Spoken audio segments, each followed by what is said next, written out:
আসসালামু আলাইকুম ওয়া রাহমাতুল্লাহি ওয়া বারাকাতুহু। আলহামদুলিল্লাহ, সুপ্রিয় দর্শক শ্রোতা, আমরা যখন বাজার থেকে ফল ক্রয় করে আনি, আমরা সকলেই চিন্তা করি যে আমার ফলটা নিশ্চয়ই সুস্বাদু হবে। আপনি বেছে বেছে এমন ফলই ক্রয় করেছেন যেই ফলটা সুস্বাদু হবে বলে আপনি মনে করেছেন। প্রিয় দর্শক, যদি আপনি বাজার থেকে ফল ক্রয় করে এনে দেখেন যে আপনার ফলটি মিষ্টি হয় নাই, তাহলে আপনার কেমন লাগবে?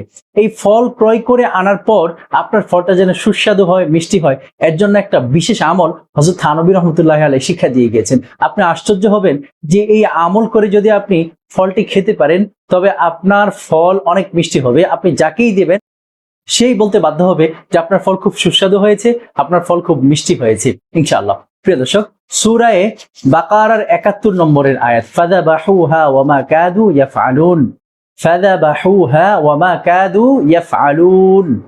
থানবী রহমতুল্লাহ আলাইহি বলেন, আপনি যদি ফল কাটার সময় অথবা খোসা মুক্ত করবার সময়, যে সমস্ত ফল খোসা মুক্ত করে খেতে হয়, সেই ফলগুলো খোসা মুক্ত করার সময় আপনি ফাযাবাহুহা ওয়া মা কাদু ইয়াফআলুন এই আয়াতটি পাঠ করবেন, এই আয়াতটি তিলাওয়াত করবেন।